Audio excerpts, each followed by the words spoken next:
Hi friends, ఇవి ఈరోజు నేను చేసుకున్న వంటలు. మామిడికాయ పప్పు, టమాటా చారు, అప్పడాలు and then rice along with పెరుగు. ఇక్కడ మనకి బర్రె పాలు దొరకవు కాబట్టి యోగర్ట్ కొనుక్కోవాల్సి ఉంటుంది అనమాట. సో యోగర్ట్ తీసుకుంటూ ఉంటాను. So this is the life of A vegetarian in Dubai. So ఇలా నేను ఒక వెజిటేరియన్ లైఫ్ స్టైల్ని ఇక్కడ మెయింటైన్ చేస్తూనే దుబాయ్లో ఉంటున్నా. నాకు యాక్చువల్గా అవుట్ సైడ్ ఫుడ్ అనేది ఎక్కువ ఇష్టం ఉండదు. అందువల్ల నేను mostly I prepare all the food by my self and తింటూ ఉంటాను. నాకు యాక్చువల్గా వంట మనిషి కూడా ఉంది. నా దగ్గర దాదాపు 40-45 మంది వ్యక్తులు వర్క్ చేస్తున్నారు. సో వాళ్ళందరికీ స్టాఫ్ అకామిడేషన్ ఉంది, వంట మనిషి ఉంది, వాళ్ళందరూ ఉన్నా సరే సో నేను సెల్ఫ్ కుకింగ్ చేసుకోవడానికి అప్పుడప్పుడు ఇష్టపడుతూ ఉంటాను అనమాట. సో మన ఓన్ టేస్ట్ మనకు వస్తుంది కదా, అందుకోసం అనమాట.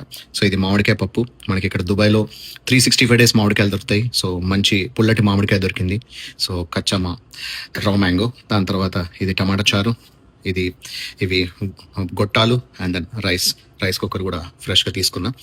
సో ఇదనమాట, ఇలా నేను నా వంట అనేది చేసుకోవడం జరిగింది. సో చాలా మందికి డౌట్ ఉంటుంది, అసలు ఎలా మీరు సర్వైవ్ అవుతారు, ఇంటర్నేషనల్లో ఇంత తిరిగారు కదా ప్యూర్ వెజిటేరియన్ అంటే. ఇలా అనమాట. సో వీలైనప్పుడల్లా నా సొంత వంటలు చేసుకుంటూ ఉంటాను, లేదంటే ఇండియన్ రెస్టారెంట్కి వెళ్ళి తింటూ ఉంటాను. So this is the life of me in Dubai.